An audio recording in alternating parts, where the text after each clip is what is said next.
Let's begin with a basic explanation of the class trial. So, your votes will determine the results.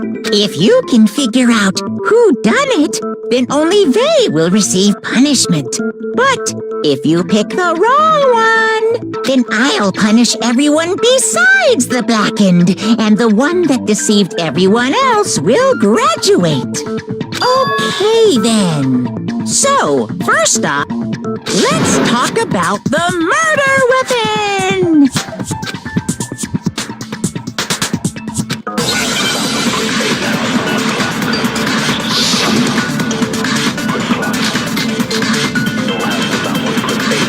Chihiro's fatal injury. It appears it was a head wound. According to the Monokuma file, the killer used a blunt instrument. But what kind of blunt instrument could it have been? I bet it was an iron pipe. No, that's wrong.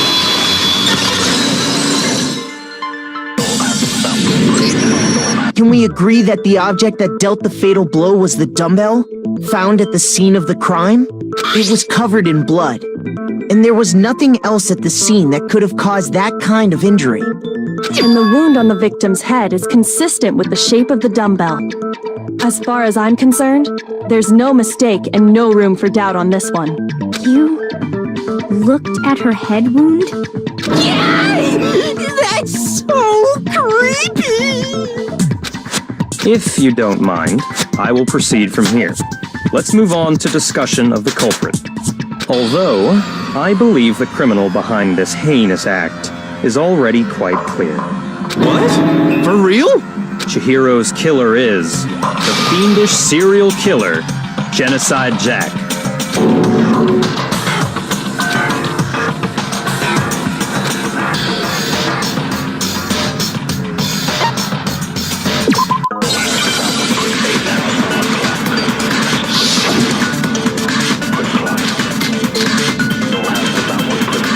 The culprit is Genocide Jack. I'm sure of it. The case closed, as far as I'm concerned. But that's impossible! Why? What makes it impossible? Well, I mean, come on! There's just no proof for it. No, that's wrong!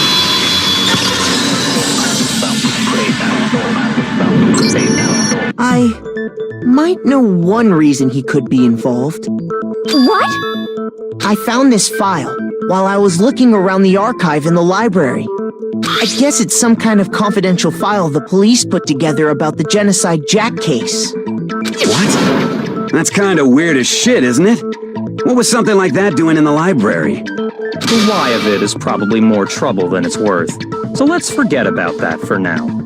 More importantly, it outlines all the specifics of every Genocide Jack case in exceeding detail.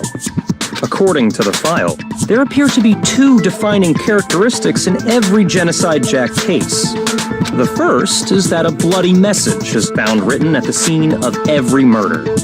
Oh, that's right. Boob lust. No. It's actually bloodlust. But more important is the other characteristic, and it's something that has never been made public. Never made public? What the hell is it? Why don't you tell them, Makoto?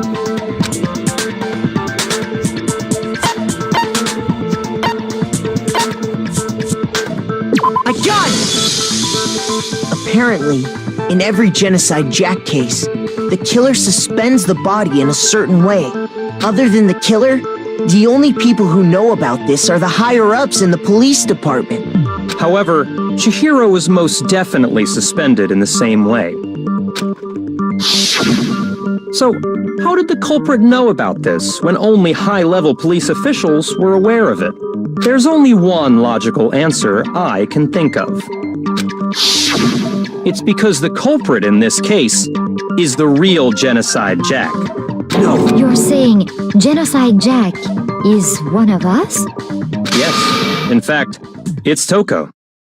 What? Genocide Jack's true identity is Toko Fukawa. You lie! What? Hey, okay,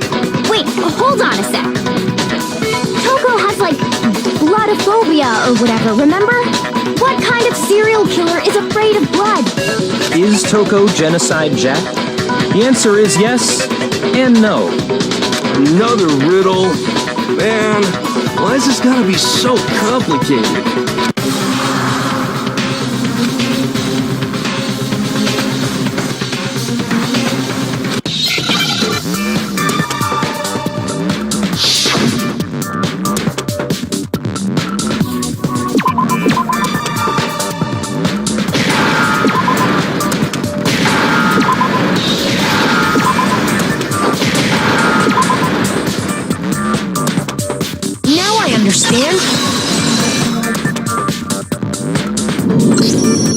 Is it because Genocide Jack has a split personality? Huh? I think I read that somewhere in the file, too.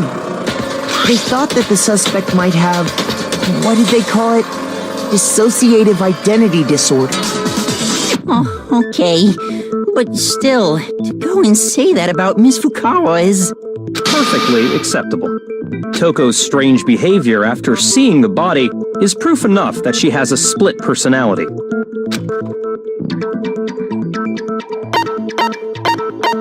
A gun! You're talking about how she started acting totally different than usual, right? That's right. Think back. She fainted when she saw Chihiro's corpse, and then, when she woke up...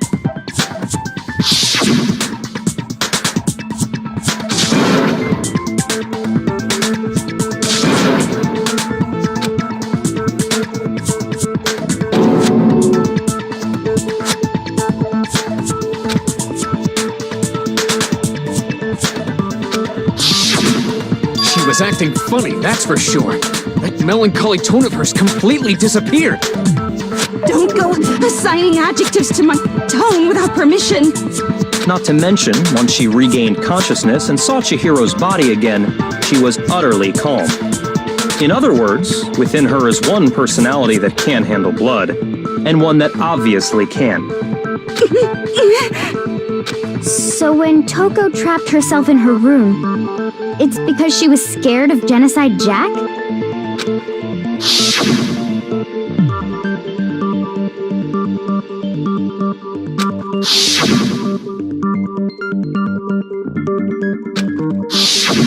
The reason she locked herself in her room wasn't to keep other people from getting in. It was to keep her other personality from getting out. What? Toko was afraid. Afraid of the murderous fiend inside of her. Of killing even more people. How? Yeah. How can you know all this? I do believe you misunderstood her. What she's trying to say isn't, how can you know all this? No. What she wants to know is, how could you tell them? Huh? Last night, just before Monokuma gave his motive speech, Toko and I had a strange conversation. She told me a most interesting story. She said a murderous fiend lived within her, and she was afraid it could appear and attack at any time. And that trepidation is what's caused her to have such a bleak attitude. Isn't that right, Toko? This is all a lie. You said you wouldn't tell anyone. What? You promised! I can't believe you lied! You have only yourself to blame. You came to me with your tragic little story. I didn't ask you to. This is the real world, not some romantic fantasy fairy tale. Besides, you broke your promise first. You said that as long as you were here, no matter what, you wouldn't let Genocide Jack kill anyone. But in spite of that promise,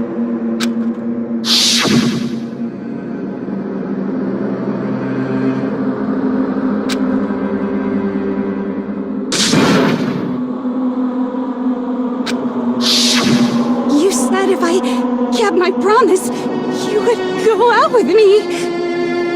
That's the only reason I promised. how many times do I have to tell you? I never said that. But you weren't able to do it. You just couldn't resist that rush you got from killing, could you? I tried! I swear I tried to control it, But your efforts were useless. What a disappointment. I hate you. Well, the opening act is nearly finished. All that's left is to hear from the person in question directly. Person? You don't mean...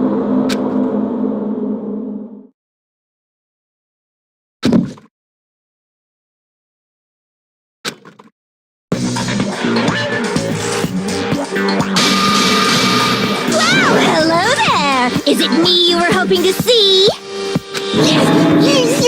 What the heck? So you figured it out, huh? Well, whatever. What are you gonna do? I'm the ultimate murderous fiend, Genocide Jack! Or better yet, let's go with Genocide Jill! What the fuck is this? Toko, what happened to you? Not Toko, that's a loser name, and what happened is a textbook split personality! So what if one of them happens to be a serial killer? You should turn a blind eye to one's fault. So intense. Like they say, sound in murderous mind, sound in murderous body. This one is so different from the one we've come to know. Yes, well, the world is composed of a front and a vacuum. Just like how every inning has a top and a bottom, or how in the depths of every truth lives a little lie. Behind every dark and gloomy soul lives another that shines as bright as the sun!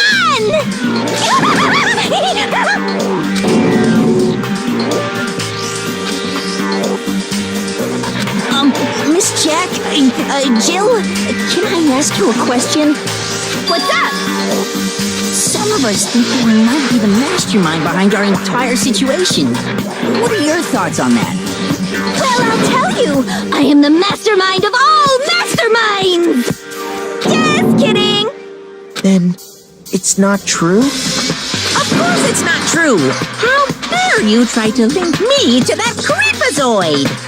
And another thing, the police and government and society in the outside world are totally powerless! I mean, they just let this idiotic, bloodthirsty maniac go buck wild all over town!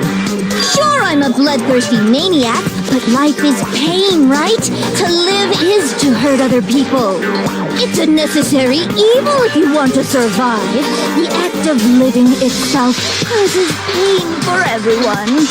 Just kidding again! This should be enough to convince you.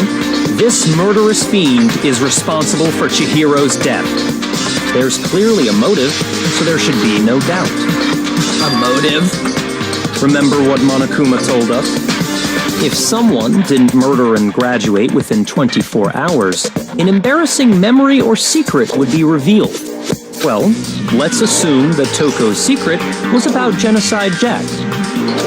If a secret like that came to light, Toko's life would have undoubtedly been forever ruined. So she had a very clear motive to never have that side of herself exposed.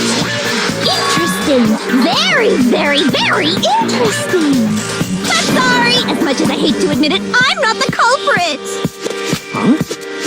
But I cannot imagine anyone other than you could murder someone in such a bizarre fashion.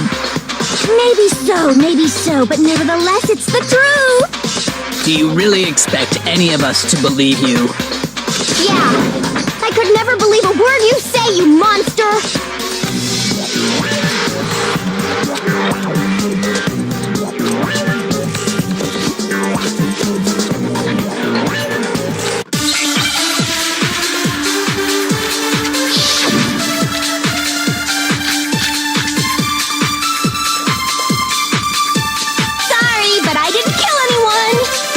You say that, but do you really expect any of us to believe it? Perhaps if you had an alibi, that would change things. Oh, an alibi, huh? Now we're talking! When you compare your past murders to this incident, the modus operandi matches completely. No, that's wrong!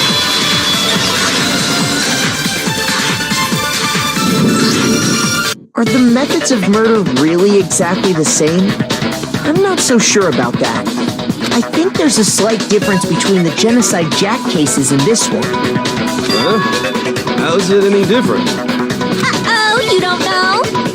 Well then, human garbage, let me tell you! I murder with passion and conviction. I consider myself a professional, and I have a very particular way of doing things. Imagine you go to a fancy Italian restaurant. They're very picky about the noodles, the sauce, everything. But what happened to Chihiro? It'd be like if that same Italian restaurant started using ragu or Chef Boyardee. This is no creation of mine. Let me rephrase that in a way that maybe makes more sense.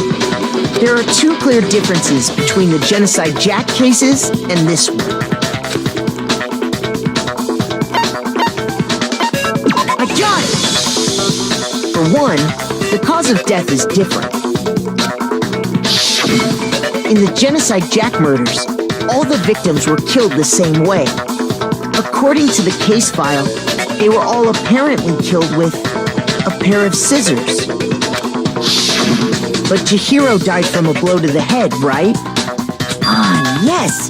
That is remarkably different from the other murders. Wouldn't it be strange for someone who kills the same way without fail to suddenly change their method?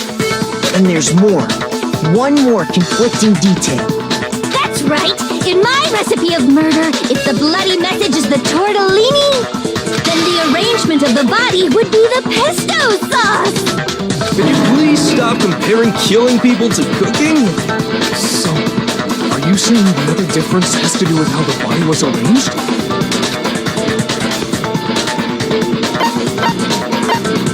I got it! Do you remember what the killer used to suspend her? They used some kind of rope to hang her up by her wrists. What is your point? Well, in all the previous Genocide Jack cases, something else was used to suspend them. Specifically, pairs of razor-sharp scissors. And guess what? I use my own specially designed scissors for the murders and the arrangement! Like I said, I'm a professional, so naturally I'm very picky about the tools I use. And you know what else? Big Mac said there's two differences, but he's wrong. Big Mac? Are you referring to me? Listen up, Big Mac. There's actually one more difference. Huh? My word, you really didn't notice? Take a look at who the victims were in each Genocide Jack case. There's a pattern there, just waiting to be discovered. A pattern? Figure that out, and it'll be plain as death why I couldn't have possibly killed that little lolly girl.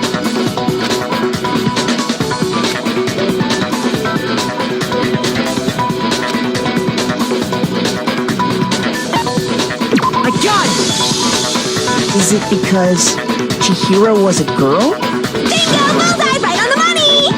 What are you talking about? In all the Genocide Jack cases, all the victims had something in common.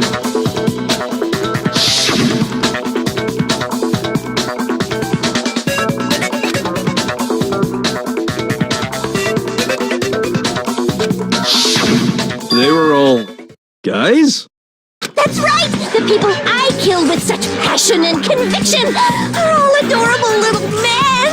I can't believe I said it! I'm so embarrassed! The hell is wrong with you? I can't help it! I'm just a full-throttle boy-on-boy fangirl, and the mopey side of me just hates it. But now I'm on the fast track to becoming a full-fledged fan madam! So, since Chihiro was a girl and not an adorable little man, you wouldn't kill her? Would an Italian chef suddenly start making ramen just because they're both noodles? Don't be stupid. I have too much passion and conviction to cross that line. That's the absolute reality of the one and only. We get it. You've clearly explained your hobby and your philosophy. But that's not all there is to it. It's a different matter entirely, when you're forced to kill in order to survive. Quiet, lowly cur! Lowly? Cur? I would never kill for a reason as petty as mere survival. And if by some fluke I did kill to survive, why would I bother with the message and arrangement? It'd make me the obvious suspect! That does make some amount of sense. Plus, whatever reason I have for killing, I would never leave out my prized scissors. Who would go out of their way to use a big, stupid, heavy dumbbell? Maybe you used the dumbbell because you couldn't find any scissors in the school? Any scissors? I don't just use any scissors. I only use my own set of high-class, envy of the entire world scissors! Okay, whatever. There still aren't any in the school. Are you sure about that?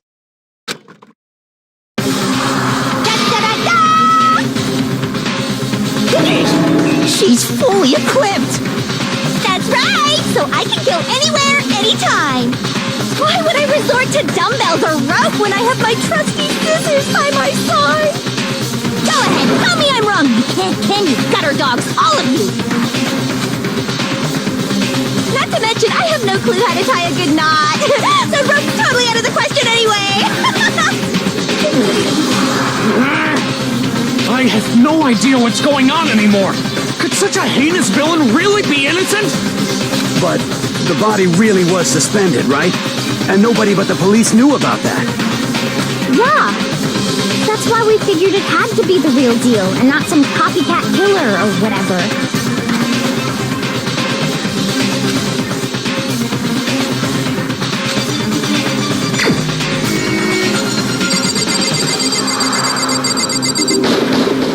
Here's my answer.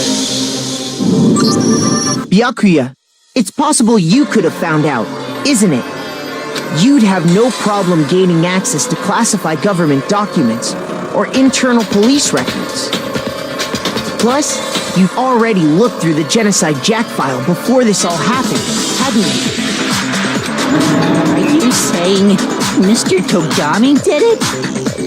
Then the reason he pushed the theory of Genocide Jack being the killer so hard was because he wanted to pin the crime on her. So, he rearranged the scene to disguise it and make it look like I put my stamp on it. The adorable glasses man was behind it all. Oh, I'm on fire!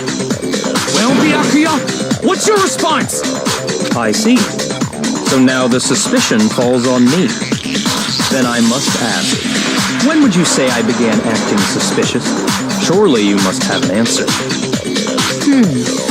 Looking back and thinking about it now, the way you were acting right before we discovered the body was a little strange.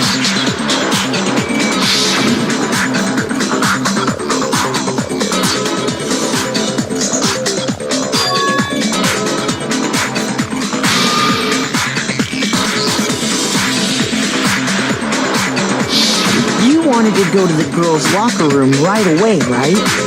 But since you're a guy... I should have naturally thought of the boys' locker room first. Is that what you want to say? The victim was Chihiro, a girl. Hence why I said we should check the girls' locker room. Nothing strange about that, I'd say. On the contrary, there's something very strange. Okay then, what's so strange about it? Go ahead, share with the rest of the class.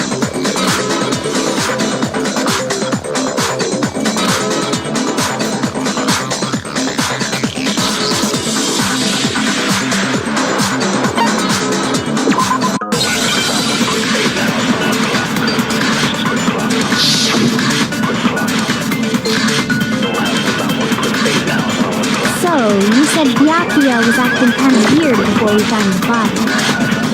But he was acting weird... how? If you're presented with the opportunity to check out the girls' locker room, You absolutely take it!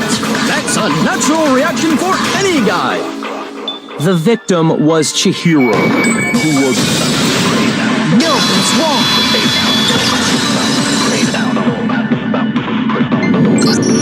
I'll tell you what's so strange about that. Because up until we actually discovered the body, we couldn't have known who the victim was. So your claim that you went to the girls' locker room first because Chihiro was the victim doesn't hold up. I see. That's a good answer, I must admit. Interesting. Very interesting indeed. But your reasoning is still too weak. Huh? What's wrong? Is that it? Surely you've got more than that. Go ahead. Show us.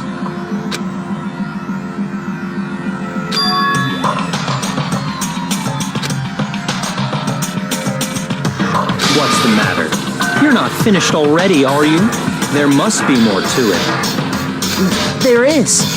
I think. There is more to it. Think about it.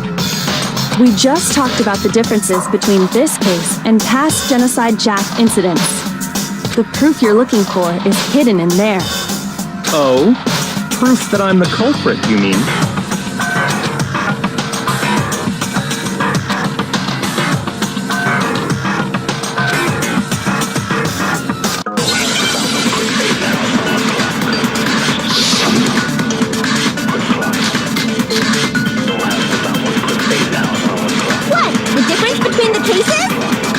You want me to explain it again? When I want to kill, I use my very own special scissors. And I use those same scissors to arrange the body. But Chihiro was suspended with some kind of rope, was it not? That's right! It absolutely was! Then there must be something very fishy indeed about that rope. Hey, Byakuya, where'd you get it from, huh? I'd never seen that rope before in my life. No, it's wrong.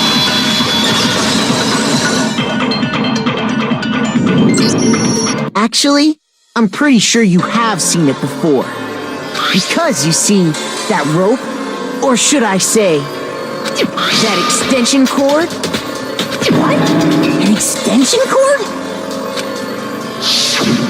Byakuya, you've used the extension cord in the library more than once, haven't you? And the same extension cord that was in the library all this time went missing after the murder. And there's no way someone who uses that extension cord as much as you do wouldn't discover that fact. Then Byakuya must be the one who took the extension cord. I can't imagine any other possibility. That's really what you think? Then your conclusion is something like this? I killed Chihiro in the girls' locker room, then hung her up and wrote that bloody message. I intentionally made it look like Genocide Jack was behind it. Is that about right?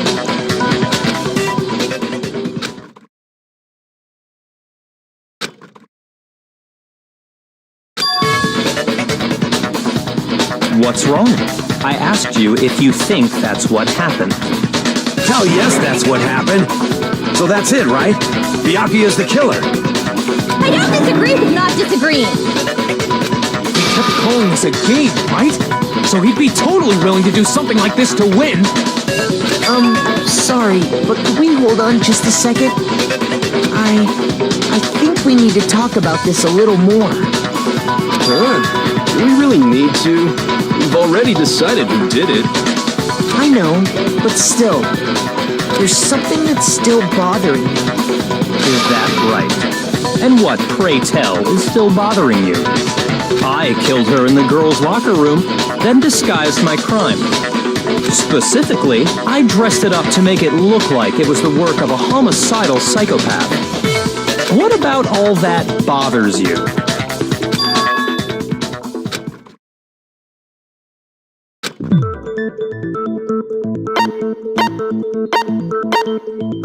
I got it! You say you killed Chihiro in the girls' locker room, right? But are you sure about that? Isn't it possible that the murder took place somewhere else? How disappointing. What kind of question is that? Even in the world of disappointments, this is a true letdown. She was found dead in the girls' locker room. There is absolutely no question about that. How could the scene of the crime have been anywhere else? Well, I think it's entirely possible that she was killed somewhere else, then carried there later. along with the rest of the murder scene. The rest of the murder scene? That was awfully specific. Please tell me you have a reason for saying all of that. I believe I do.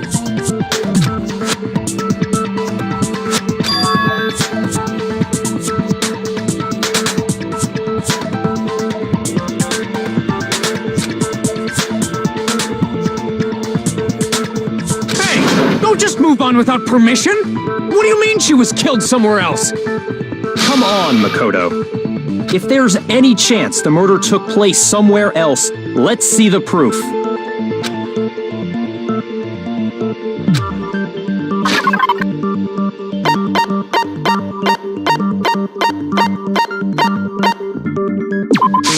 I got it! The proof that she was killed somewhere else is the poster that's hanging in each locker room. Your proof is some posters? The poster in the girls' locker room was a picture of a big-boobed supermodel. But don't you think that's kind of strange? Why would the girls' locker room have a poster like that? I bet those massive jugs of hers were totally fake! Meanwhile, the boys' locker room had a poster of the super popular boy band Tornado. Again, that doesn't really seem to belong in a boys' locker room. So you're saying that maybe the posters were switched? And there's one other thing I noticed about the locker rooms. You know what I'm talking about, right, Sakura? You're referring to my protein coffee, aren't you? Protein coffee? While I was in the girls' locker room earlier, I spilled some protein coffee on the carpet. But I noticed that after the murder, the stain had been totally scrubbed away.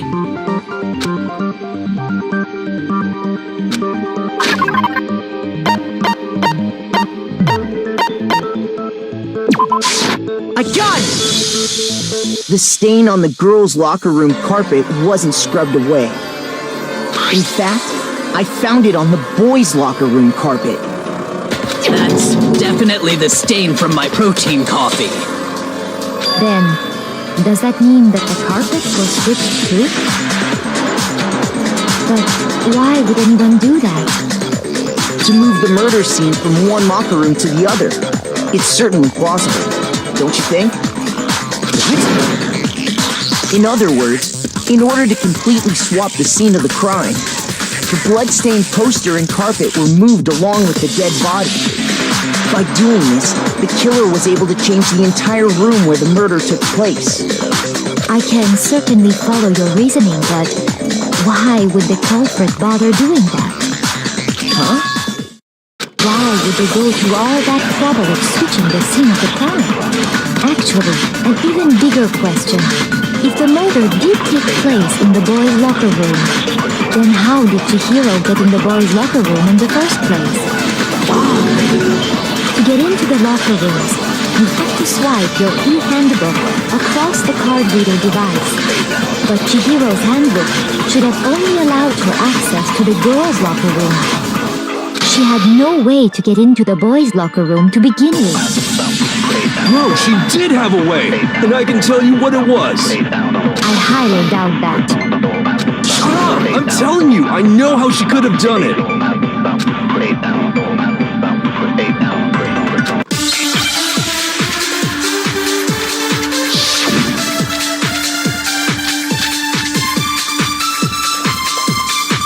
Is it really possible? Could Chihiro really have gotten into the boys' locker room somehow? Ah! I've got it! She must have hacked her e-handbook! She was the ultimate programmer, after all. I'm sure that would have been no problem for her. No, I don't think that's it. She used to think I was in the main hall. Huh? What then? I'm talking about Leon's handbook, of course. No, that's wrong!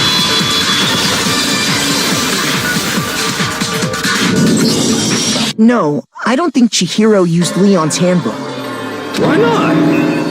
Because Leon's handbook was broken. Oh. Well, then, yeah, I guess that'd be pretty impossible, huh? I am struck silent by how quickly you gave up. Plus, isn't there a regulation against using someone else's handbook? Actually, the rule states that loaning your handbook is prohibited. It says nothing about borrowing one. In other words, you could borrow a dead person's handbook all you want, and you'd be safe. Yup. Hit the nail square on the noggin. Of course, if it were broken, that wouldn't make any sense anyway. So then, she must have hacked hers, like I said. She used her ultimate programmer skills and...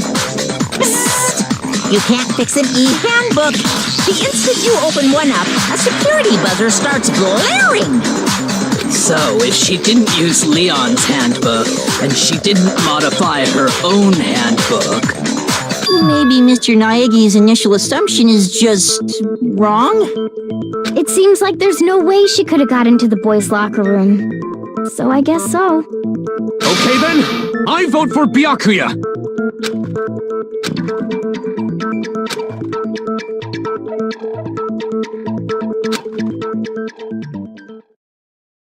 Hold on a second. I agree with you, though. I think you're on the right track. What the? You finally decide to open your mouth and that's what you've got to say? There's no way she could get in the boys' locker room, right? So... Why are you so sure she couldn't get in? There's still one other way she could have gained access. What? What are you talking about? What other way is there? Well, to explain that, why don't we take a little break from the trial? I'd like you all to come see something. Wait. Just what do you think you're doing?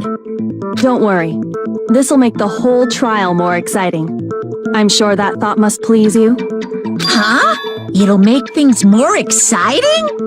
Well, all right then. I declare an official class trial recess. For real? Now then, what is it you want to show us? It better not be boring or I'll be very unhappy. Oh, I have no doubt it'll meet your lofty expectations. So, shall we go?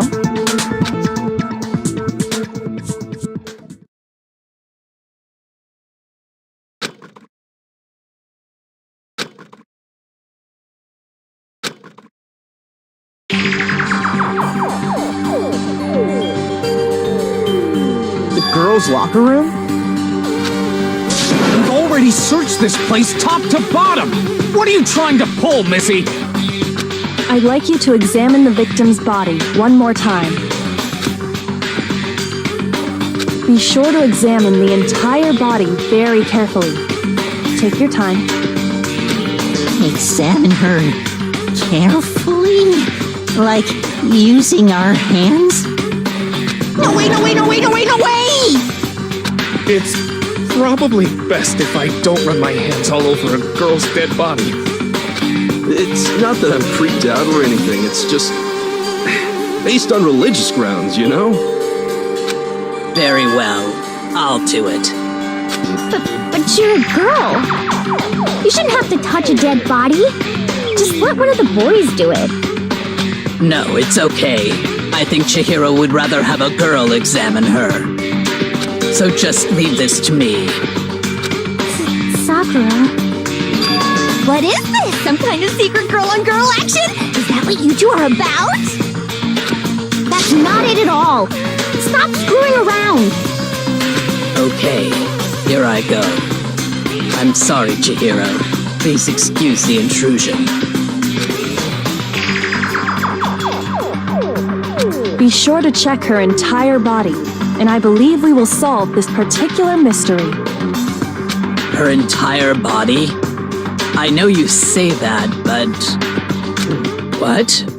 This is... What is this... What is it? Not possible. It's not possible. This girl is what? Is a boy! Ah, I see. So she was actually a he. Interesting. Thank you for confirming this fact. You're joking, right?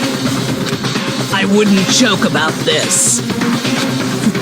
Then it's really true? Chihiro was a guy? Oh, what, you guys didn't know? Heck, I knew that right off the bat. Chihiro Fujisaki was totally a guy. He was a cross-dresser? Oh, I'm really on fire! I wish I had killed him! So that's what Kyoko wanted to show everyone, huh? Interesting. Yes, that certainly does make things much more exciting. Now let's ride this wave of excitement back to the courtroom and get back to the trial. I do apologize for keeping you waiting. Now then, let's resume the class trial. We've all just learned of the shocking revelation that Chihiro was actually a boy. Let's pick up from there. Yes, well, I don't know his reason for hiding it, but the fact is, Chihiro was not a girl, but a boy.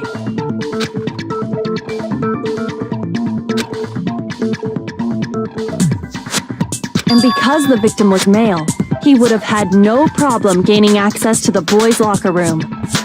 Assuming his handbook did, in fact, list his gender as male, then yes, that would be true. Of course his handbook said he was a boy. He dressed like a girl, but he was a boy through and through. So then, there should be no issue with Makoto's initial assertion. The victim was killed in the boys' locker room, and was then later moved to the girls' locker room.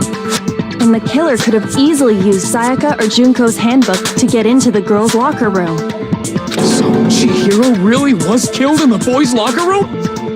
I still don't understand the motive for moving the body, but yes, that does seem plausible. Well, I must admit, I did find it rather odd. I knew he felt a little off. There was a certain incongruity to his female body. This is the most titillating situation! So now everything has been connected. All the mysteries have finally become clear. Okay, well, connected or clear or whatever. We still think you're the killer, remember? Very interesting. This has become very interesting indeed. He's off in his own little world. What about you, Makoto? After everything we've learned, do you still think Byakuya's the killer? Well, without a doubt, Byakuya is the one that made Chihiro's death look like Genocide Jack did it. But I think he might not actually be the killer after all. What? But aren't you the one who accused him in the first place? He just seems to be too easygoing about all this. Like he's enjoying us solving the mystery. The way he's acting, it makes it seem like it doesn't have anything to do with him. And you think that might be because it doesn't have anything to do with him? Plus, the evidence he left behind was a little too... how can I put it? Overt. He consciously chose to use the extension cord, knowing it could connect him to the murder. At least, that's how I see it. And Byakuya, when you found out the murder took place in the boys' locker room, it seemed to rattle you. And then again when you found out Chihiro was actually a guy. If you really were the killer, that stuff wouldn't have had any effect on you. So that's your thinking, huh? Well, it bothers me that you don't have more concrete reasons, but it's fine. I guess I'll mark it as correct for the time being. Mark it as correct? He's right. I am not the culprit. I just happened to come across the corpse in the girls' locker room and decided to alter it. Are you fucking with us right now? No, I am not effing with you right now. I'm telling you the truth. Well, I find it very hard to believe. Go ahead, find it very hard to believe. You're free to be executed along with the rest of us. If you're really telling the truth, then why? Why do you do that to his body? My reasons hardly matter right now. Uncovering the culprit is much more important, wouldn't you say? Now then, if it wasn't me, who was it? Well, I don't think I can say for sure without talking about it a little more. We're seriously gonna keep going? We're all good, aren't we? I thought it was clear Byakuya did it. No, I'm with Makoto. If there's any doubt whatsoever, we need to explore every possibility. Because if we're wrong, we all die here. That's true. Very well then. I'm with you too. Damn straight. Count me in. Do you not have a mind of your own? Of course I do. What am I, an ant or something? Anyway, let's discuss this all as a group one more time. We still have time to make our decision. That's very true. Our lives are all on the line. Excellent. Then shall we resume our game of hide and seek?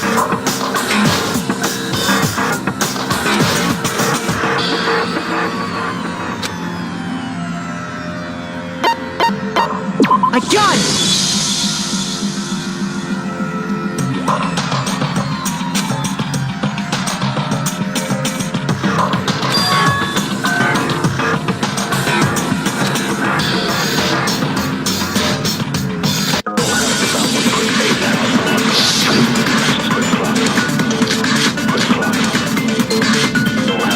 Isn't there a single clue that might lead us to who did it? Well, clues are one thing, but did nobody get a look at the killer? I'm sure if someone saw the killer, they would have said something by now. Perhaps someone saw the victim at some point. Even that might be enough for now. Yeah. All we need right now is any kind of new info. It's over. It's all over. You want to know who saw the victim? The killer! And only the killer! No, it's wrong!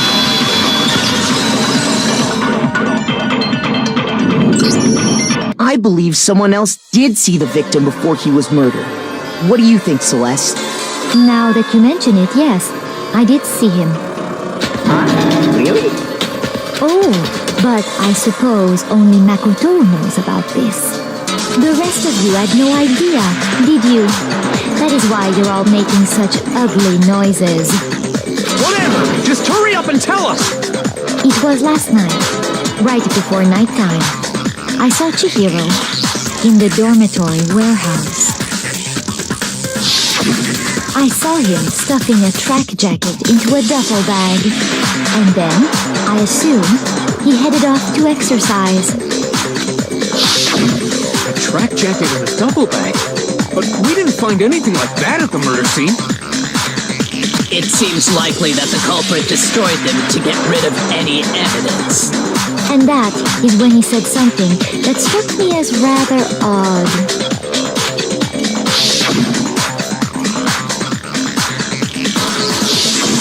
Chihiro told me he was in a hurry. But why would he be in a hurry? Only if someone were waiting for him, I should think. So, Mr. Fujisaki was on his way to meet with someone, and then they were going to work out together? But Hina and I had invited him to exercise with us plenty of times, and he always declined. Probably because he was afraid you'd find out the secret he was hiding, right? Which means that conversely, he must have trusted whoever he was meeting with very much. Enough so that he was willing to risk his secret being revealed. What a marvelous friendship! The point is, whoever he met up with is the culprit, right? So we just gotta figure out who it was. But knowing what we know, I can't even guess. No, you already have what you need to make the connection. Huh? You know who the killer is. Seriously? Who is it? Who's the killer? Think back to the track jacket and duffel bag the killer disposed of. Focus on the details of these items, and it should become obvious who was waiting for him. Are you sure about that? You really think we can figure out who did it based on 2 pieces of evidence that we don't have? What? You want to track down some fingerprints or something? Even if we had the equipment for that, we wouldn't know how to use it. As was noted, the evidence is already gone. There's nothing to get fingerprints from. Maybe, but we can make certain inferences if we just take the time to talk it out. Easy for you to say, but fine. Celeste, did you notice anything special about the bag or jacket? The bag was just a normal duffel bag from the warehouse. All the bags in there are the same, so I can't imagine what would make that one special. Well, if I remember right, there was a decent variety of tracksuits to choose from. Do you think there might be some connection between the culprit and Chihiro's jacket? Perhaps. Let's explore that and talk a bit more about the jacket he took.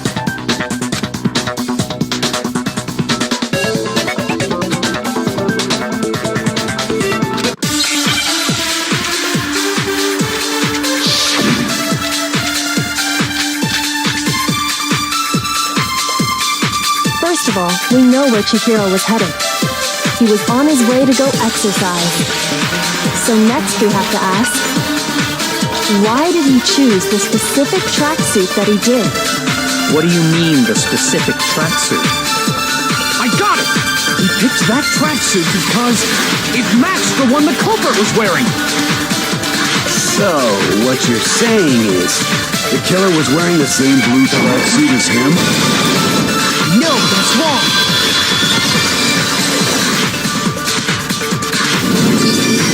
Hold on a second, Mondo. What did you just say? Huh? What'd I say? When Celeste testified a few minutes ago, she said...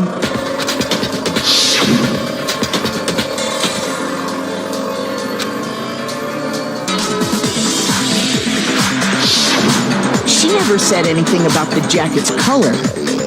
So why did you say Chihiro's blue tracksuit? What are you... You just... Hey, Celeste, what color was Chihiro's tracksuit? As a matter of fact, it was blue. And before we began the trial, did you tell anyone that? The only one I told about any of this was you. Then, Mondo, how did you know what color Chihiro's tracksuit was? Because I just... I'm sure he saw the clothes at some point in the investigation. No, that can't be it. The bag and clothes were surely disposed of by the time we began our investigation. Then the only reason he could have known what color the tracksuit was is if he saw Cherry with it before he died! That's the only possibility! Sure. Are you talking about Chihiro? So, how about it? Did you see the tracksuit or didn't you? Just by chance. I just happened to see it last night. He walked past me, and he was carrying the tracksuit in his hands. No, that can't be it either. According to Celeste's testimony...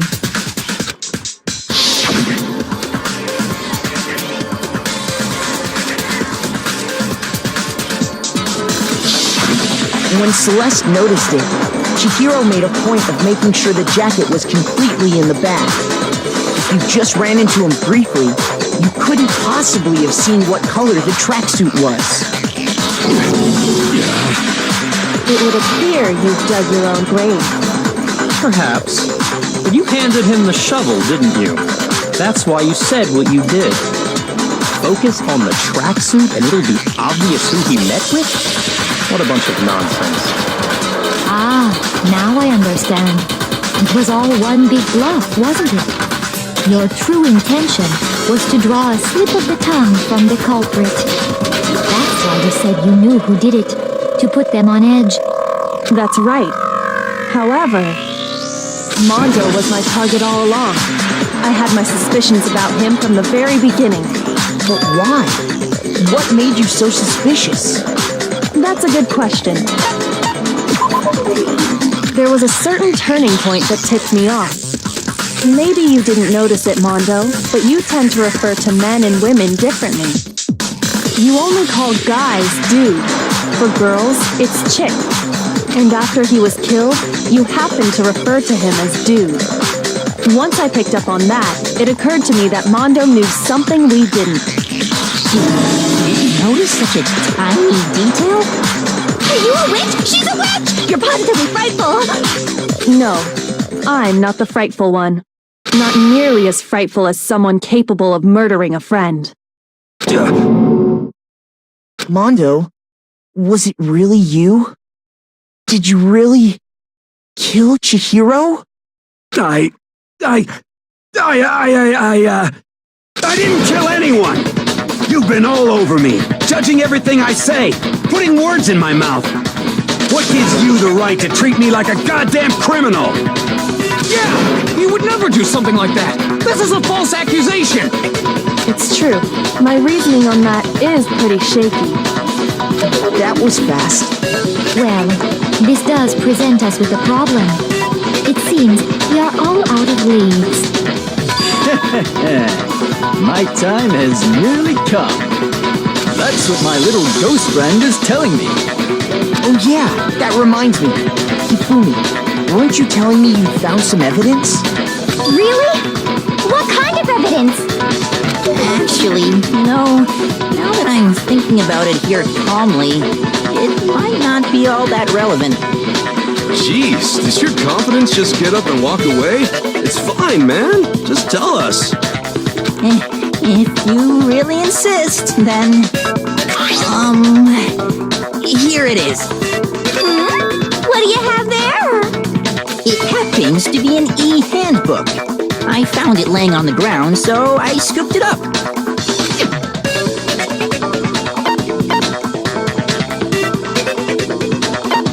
I got it! We know Chihiro's handbook was missing from the scene of the crime, right? For a fact. For a fact indeed. I was totally sure I'd found it. Then it must hold some clue about the culprit, right? Well, that's what I was hoping. But it's busted. It won't even turn on. I imagine the culprit broke it to get rid of any evidence after the murder. That's odd. I didn't think the handbooks were quite so fragile. You're right. They're not. They're totally waterproof and shock resistant. It would take an awful lot to break one. And yet, this one does appear to be broken, as is Leon's, sitting useless in the main hall. For all your confidence, that is a remarkably high failure rate. Do you think there might be some kind of mystery in there somewhere? How precisely did the handbooks get broken?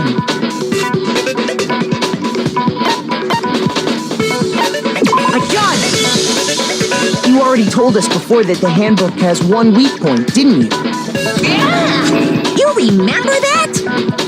Sure, maybe I let that slip, but I never told anyone what the weak point actually was.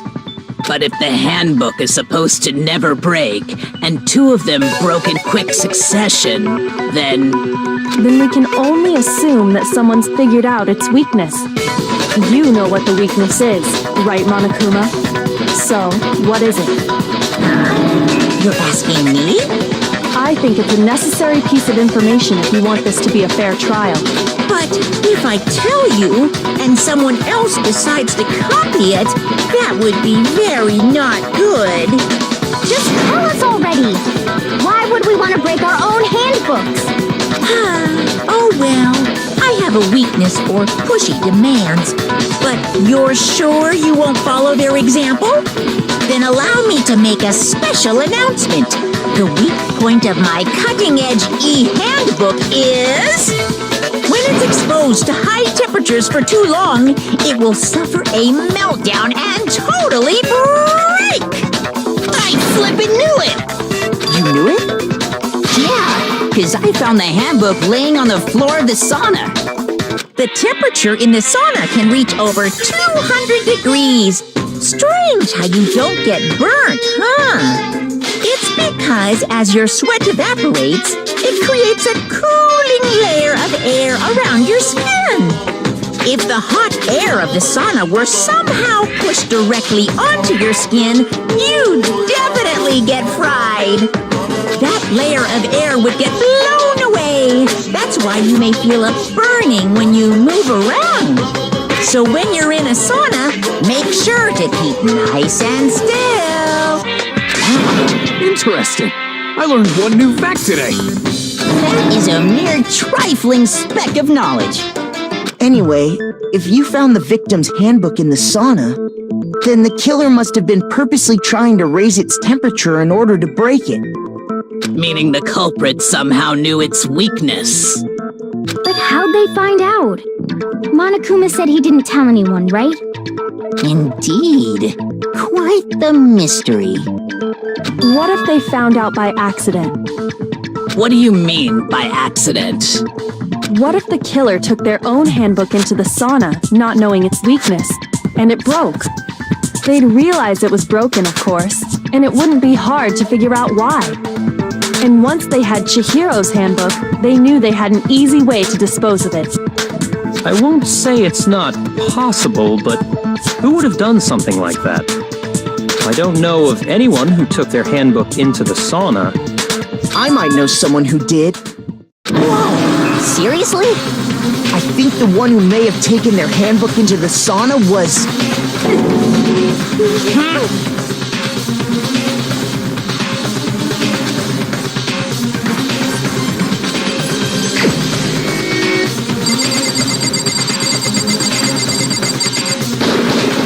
Here's my answer.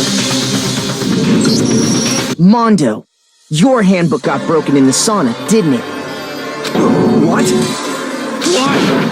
Why do you keep accusing him? Mondo and Taka had an endurance contest in the sauna not too long ago, remember? And for the contest, Mondo just so happened to keep his school uniform on. But little did he realize, he'd also left his handbook in one of his uniform pockets. And when it was all over, Mondo discovered that taking your handbook into the sauna could easily destroy it. No, wait, hold on! You've got it all wrong! He would never kill! I don't accept this! Show me the proof! The actual solid proof!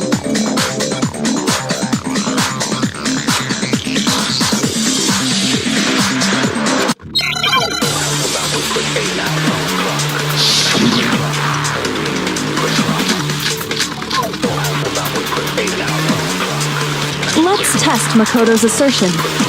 If what he says is correct, then Mondo, you broke your own handbook. In other words, if Mondo's handbook is actually broken, then that proves that what Makoto said is right. Well, my goddamn handbook works just fine. No, that's wrong.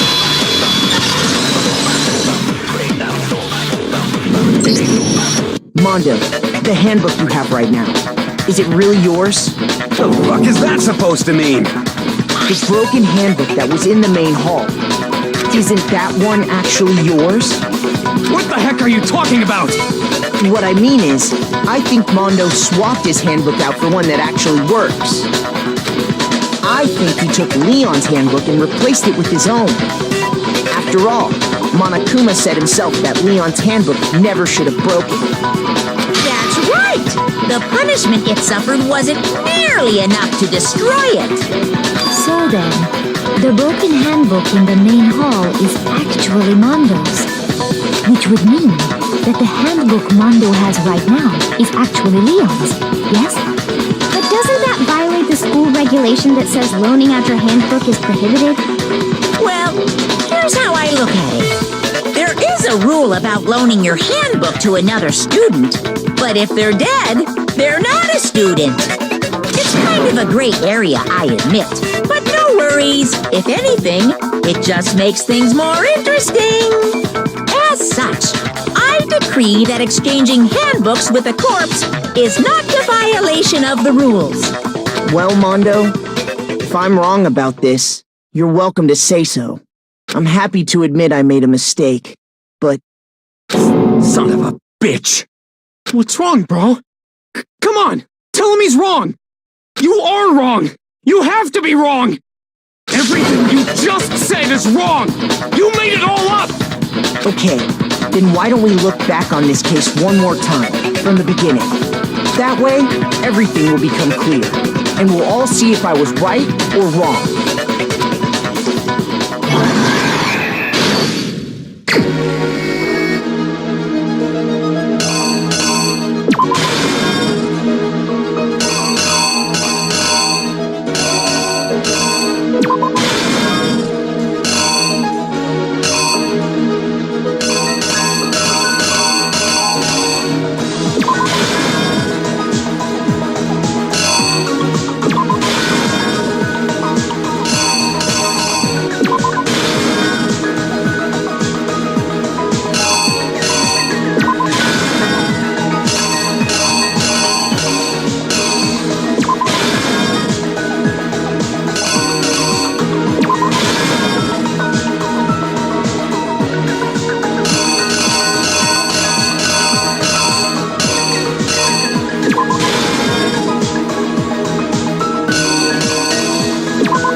First, let's take a look back to before the incident. Last night, Celeste saw Chihiro in the warehouse, correct? At the time, she was apparently stuffing something into a duffel bag.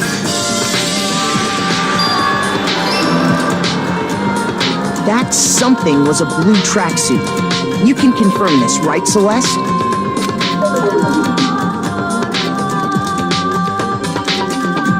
With bag in hand, Chihiro headed out, even though it was officially nighttime.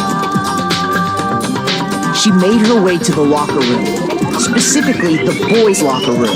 But how could the victim, who was apparently a girl, access the boys' locker room?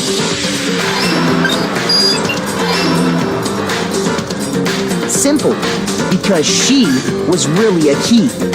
Which is why he was able to use his own e-handbook to gain entrance to the boys' locker room.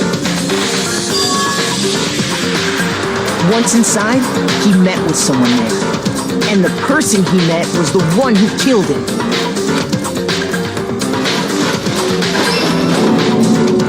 It seems likely that the killer grabbed the nearby dumbbell, approached the unsuspecting Chihiro,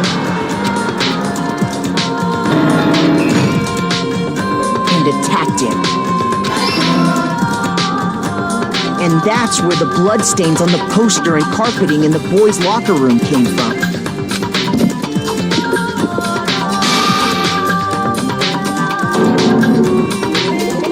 It was likely in the heat of the moment. The body was arranged, but the murder itself felt unplanned. Which is why the killer hurried to try and hide the act. First, pulling up the bloodstained carpet. Then, removing the bloody poster.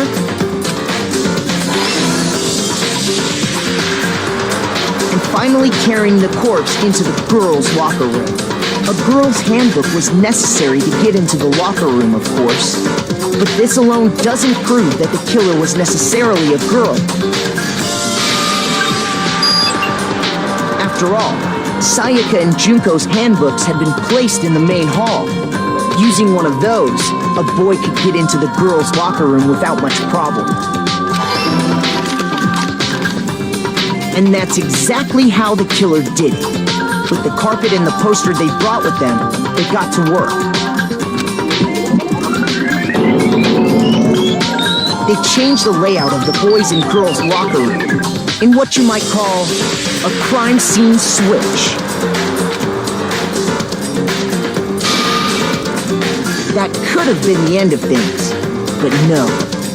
Byakuya discovered the body and decided to intervene in the situation, making things even more complicated.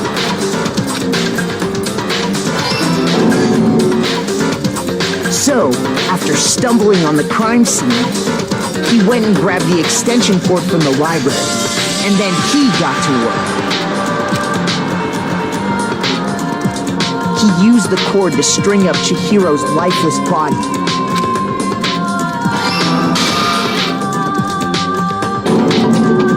Then, using the victim's own blood, he left a grisly message there at the scene of the crime. He wanted to create the illusion that Genocide Jack was responsible for the slaughter. And around the same time that Byakuya was putting together this facade, the killer, having already disposed of Chihiro's bag and other belongings, arrived at the sauna. There, they planned to destroy the last piece of evidence, Chihiro's handbook.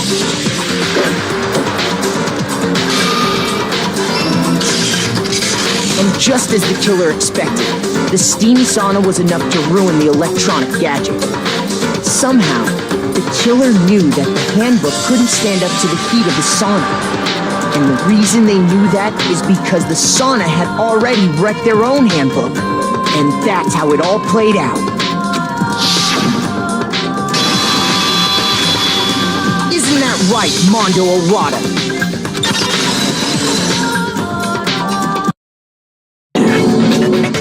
Wait! No! This can't be right! Where's your evidence? Yeah! Where's your evidence? You need evidence! You need proof! Without any proof, you can't pin any of this on him!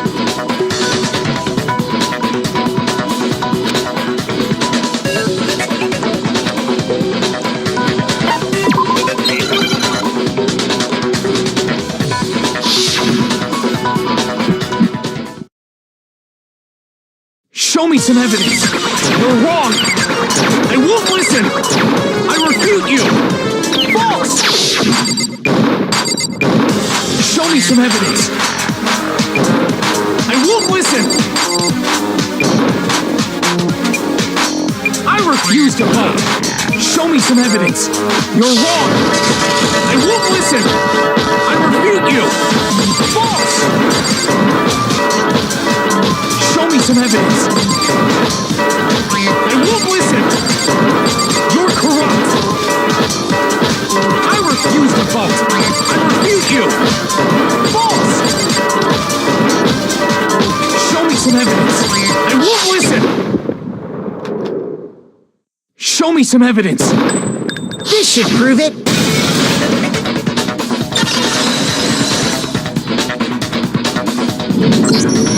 If my thinking so far is right, Mondo must have replaced his broken handbook with Leon's. In which case, we can just check each of our handbooks right now. Once we do that, we'll... We don't gotta do that. Huh? Yeah. I did it. I killed him.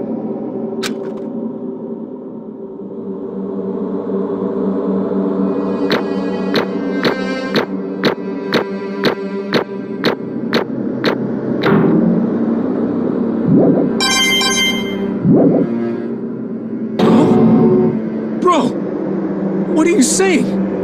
I got no choice, man. After hearing all that, I gotta just... give up. Go ahead, Monokuma. Get it over with. Ask for the goddamn verdict. Roger that! Wait! Hold on! No waiting! No holding on! Time for the moment we've all been waiting for! Grab your lever and give it a yank! Who will you elect as the Blackened this time around? Will you make the right choice or the dreadfully wrong one? What's it gonna be? What's it gonna be?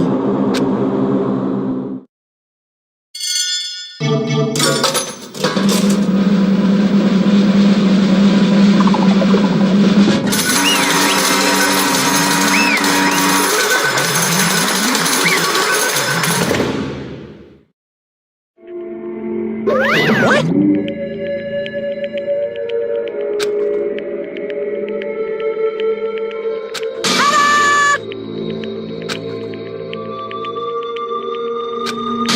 Unbelievable.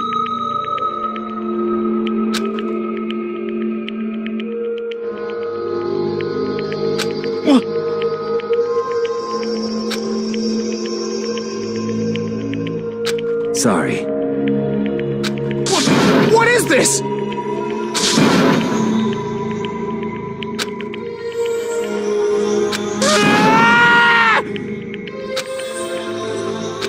Now then.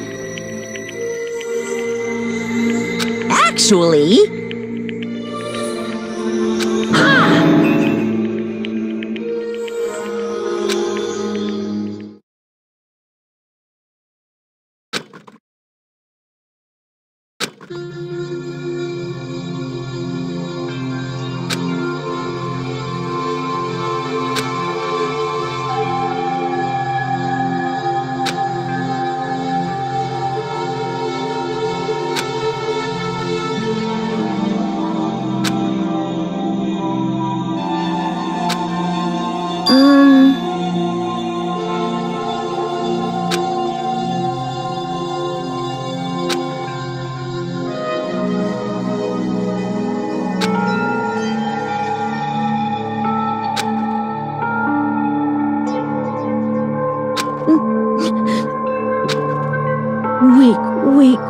Weak.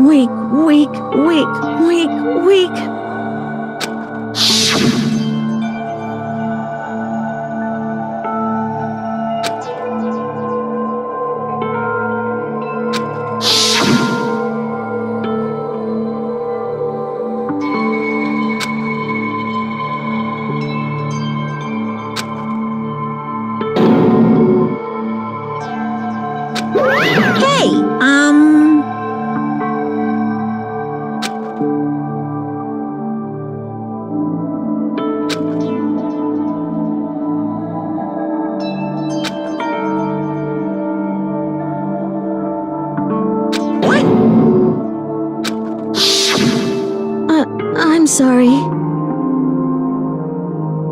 But...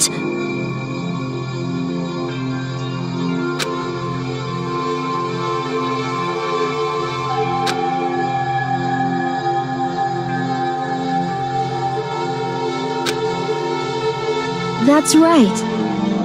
I want to change.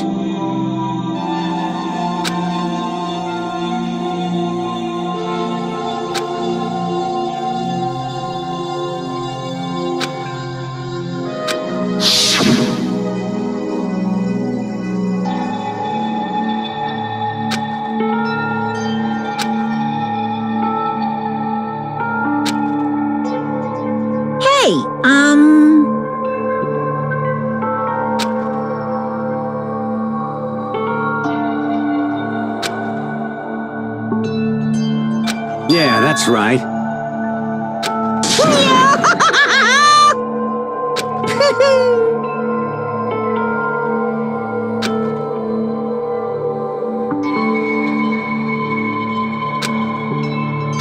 Uh-huh.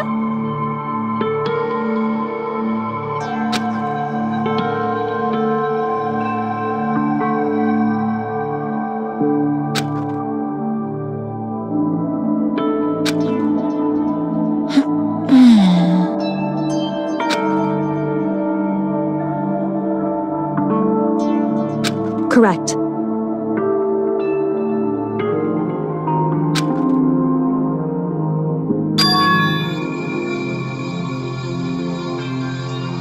Indeed.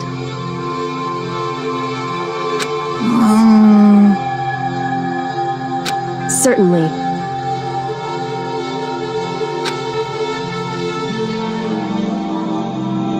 But...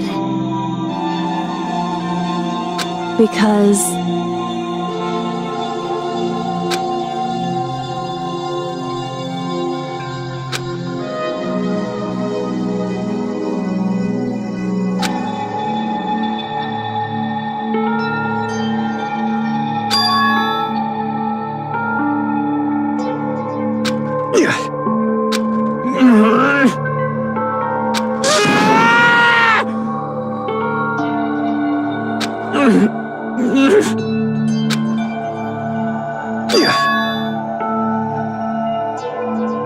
I knew it.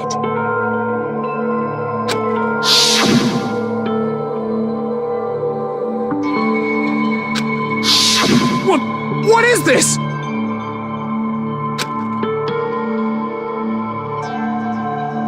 You're wrong! Don't make me repeat myself.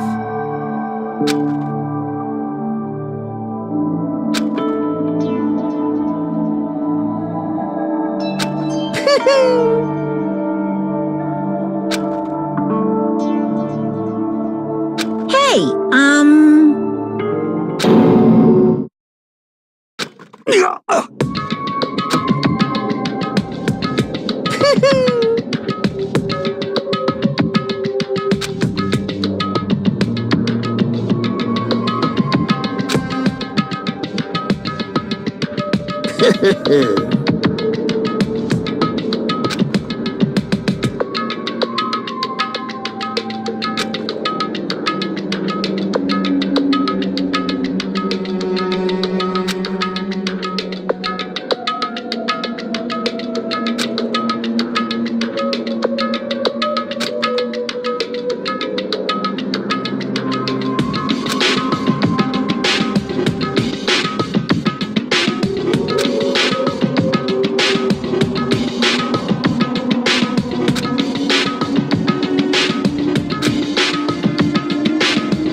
I just...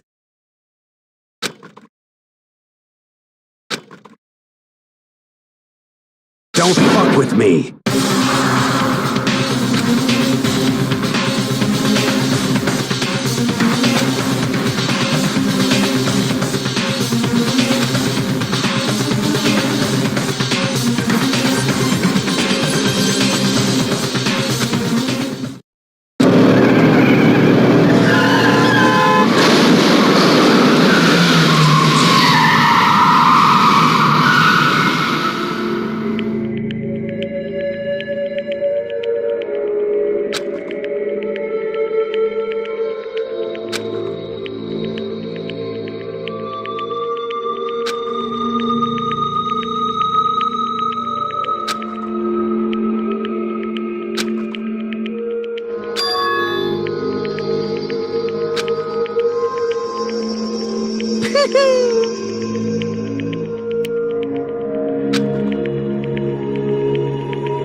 I just...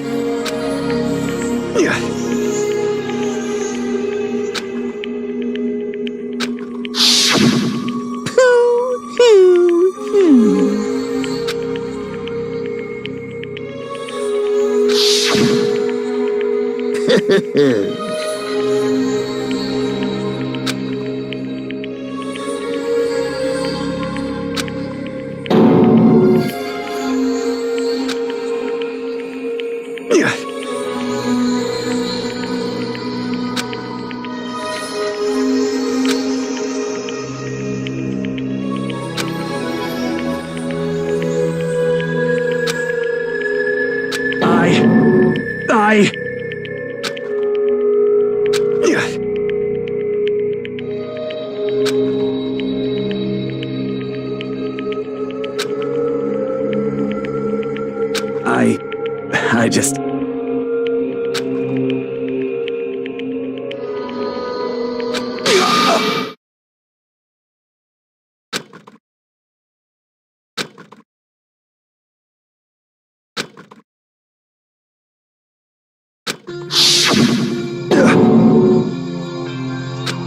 I'm sorry.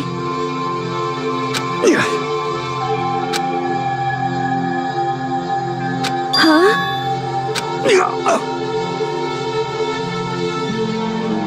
But I want to change.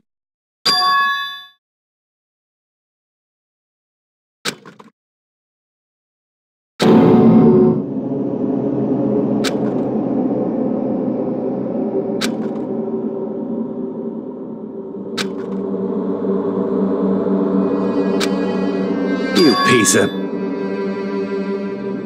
What? What?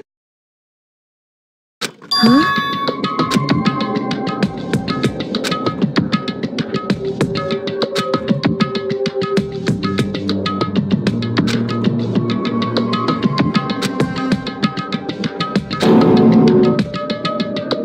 What? What? No!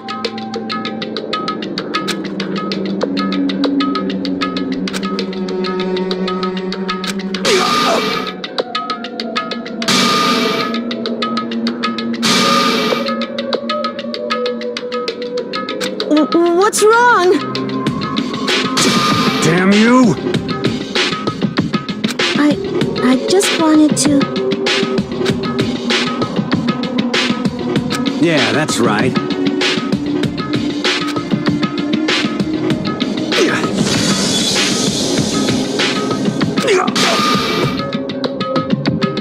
You son of a bitch!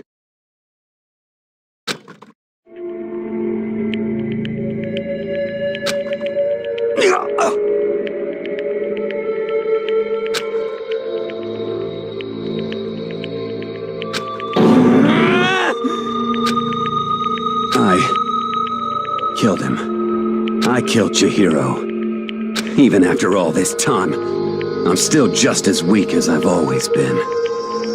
And thanks to that, I did something I can never take back.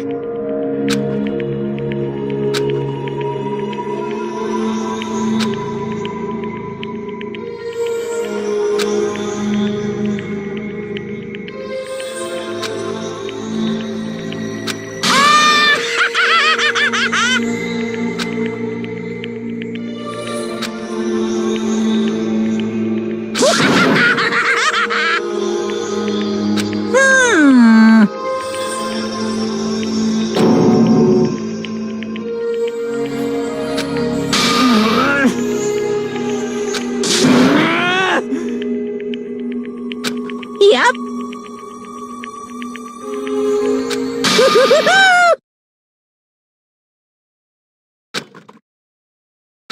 It can't be.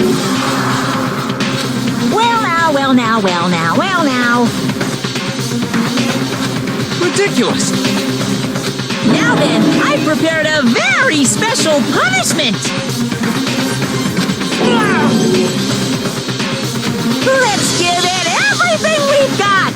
It's punishment time! Sorry, man. I couldn't keep the promise we made. From one man to another.